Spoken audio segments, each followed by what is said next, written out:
طيب الله أوقاتكم بكل خير. نشرة الأخبار من الفضائية الإريترية، معكم فيها شهاب رأي والمستهل بهم وأبرز العناوين.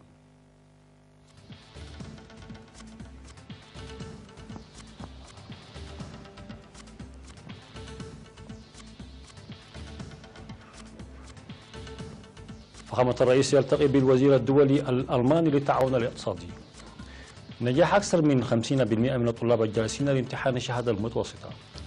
نتائج جيدة لحملة التعبئة الجارية لتشجيع التبرع طوع بالدم في شمال البحر الأحمر. تصاعد الحرب التجارية بين أمريكا والصين. ترامب يطلب البحث في قتل مزارعين البيض في جنوب أفريقيا. وتشققات أرضية وانهيارات منازل بعد زلزال في فنزويلا. مرحبا بكم. تباحث فخامة الرئيس السياس الأفورقي اليوم 24 من أغسطس الجاري بمنطقة عد هالو مع الوزير الفيدرالي للتعاون الاقتصادي والتنموي الدولي بجمهورية ألمانيا الدكتور جيرد مولر. وذكر فخامة الرئيس السياس الأفورقي بأن تبعيات وتطورات السلام بين إريتريا وأثيوبيا وعامة التطورات الإيجابية التي تشهدها منطقة القرن الأفريقي غيرت الأوضاع الغير معهودة إلى أوضاعها سابقا، موضحا بأن إريتريا وأثيوبيا انطلقتا لإحداث التغيير الإيجابي في الحياة المعيشية لشعبيهما بتوحيد ثرواتهما البشرية والآلية.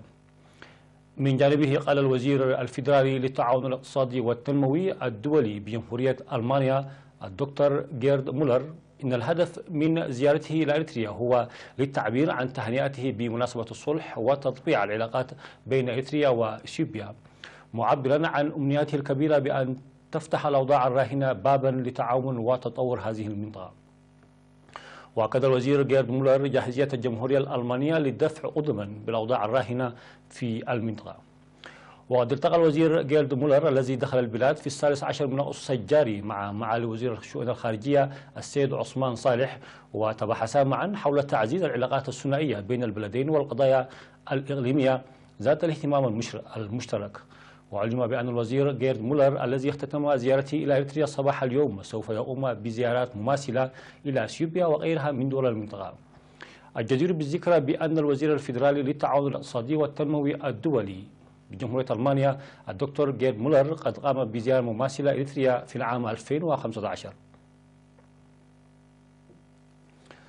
أعلن مسؤول وحدة الامتحانات الوطنية بوزارة التعليم السيد هبتي أسفها نجاح 58.2% من الطلاب الجالسين لامتحان الشهادة المتوسطة للعام الدراسي 2017 و2018.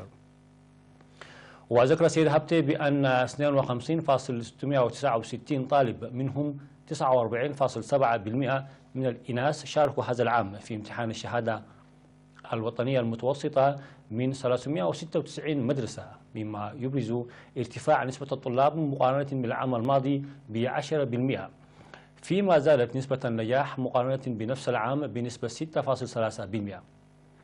وبعد أن أشار إلى أن نسبة نجاح الإناث بلغت 49.1%، فيما كانت نسبة نجاح الذكور 50.9%.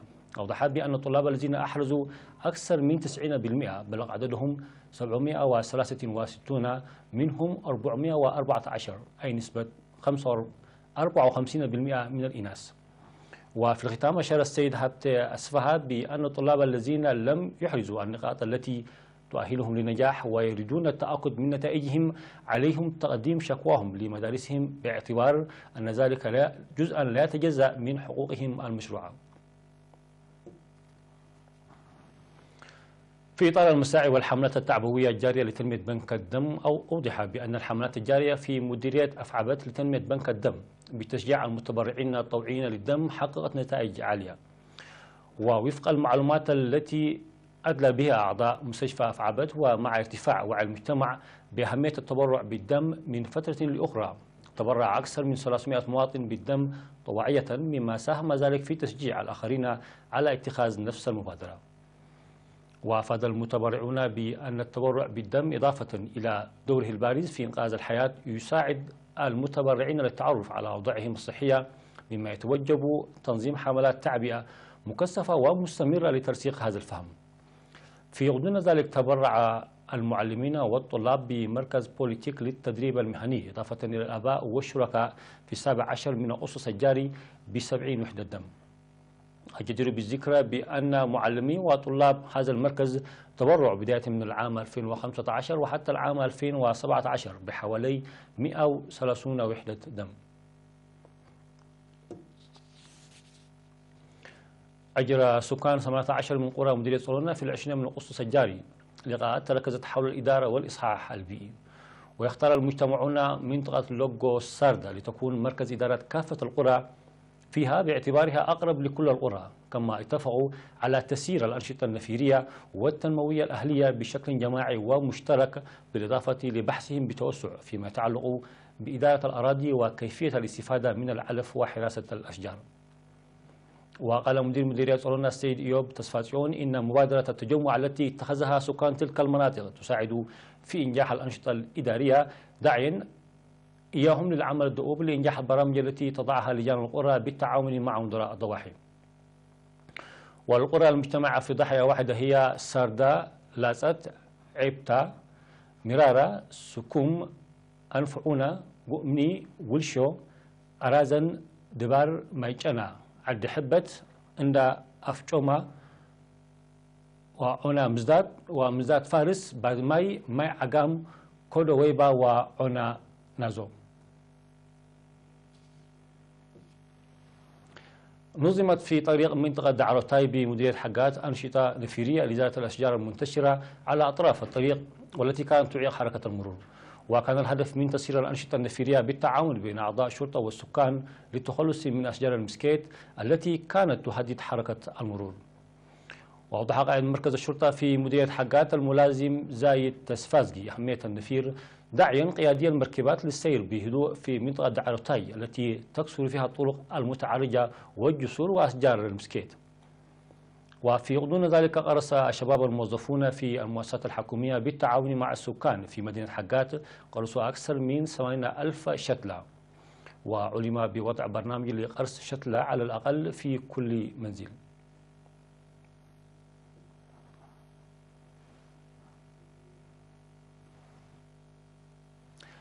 مشاهدينا فاصل ثم الأنباء على الصعيد العالمي.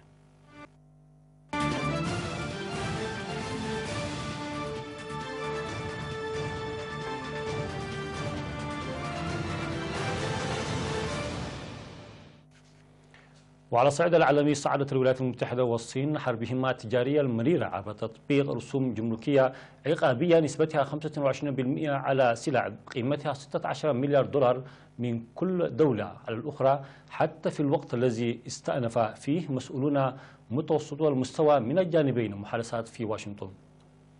ويفرض أكبر اقتصادين في العالم حاليا رسوما جمركية على منتجات قيمتها الإجمالية 100 مليار دولار منذ أوائل يوليو، ويجهزان للمزيد مما يعزز التهديدات للنمو الاقتصادي العالمي.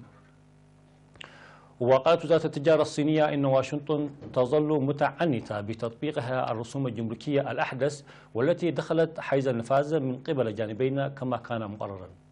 وهدد الرئيس الأمريكي دونالد ترامب بفرض رسوم جمركية على جميع السلع الصينية المصدرة إلى الولايات المتحدة تقريبا، والبالغة قيمتها أكثر من 500 مليار دولار سنويا، ما لم توافق بكين على إجراء تغييرات كبيرة في ممارستها بشأن الملكية الفكرية وبرامج الدعم الصناعي وهياكل الرسوم، وتشتري المزيد من السلع الأمريكية.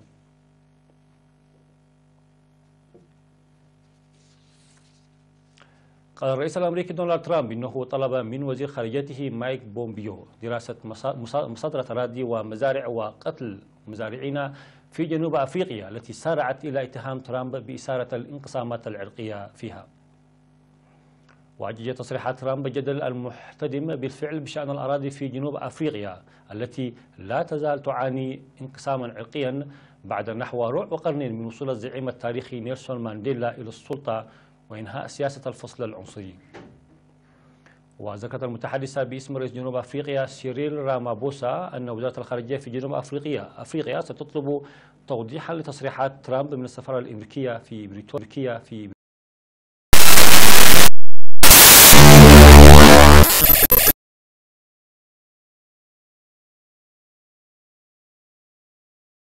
الحاكم يعتزم تغيير الدستور بما يسمح بنزع ملكية أراضي دون تقديم تعويضات، إذ أن البيوت ما زالوا يملكون أغلب الأراضي في البلاد.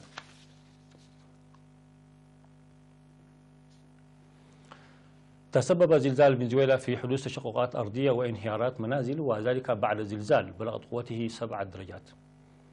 وضربت هزة ارتدادية بلغت قوتها 5.8 درجة على مقياس ريختر شمال شرق فنزويلا عقب يوم من الزلزال الذي ضرب المنطقة ذاتها بقوة 7.3 درجة. وذكرت التقارير الإخبارية أن الهزة الارتدادية وقعت قرابة 9:30 صباحا بالتوقيت المحلي على عمق 98 كيلومتر تحت سطح الأرض، وشعر سكان العاصمة كاراكاس بتأثيرها.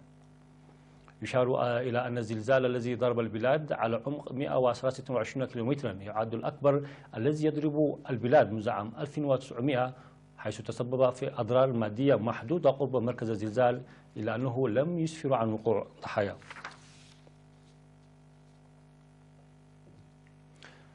اختتمت بطولة العالم للتانغو في العاصمة الأرجنتينية بيونس آيرس، حيث حصل على المركز الأول أكسير أركاكي من ضواحي بيونس آيرس.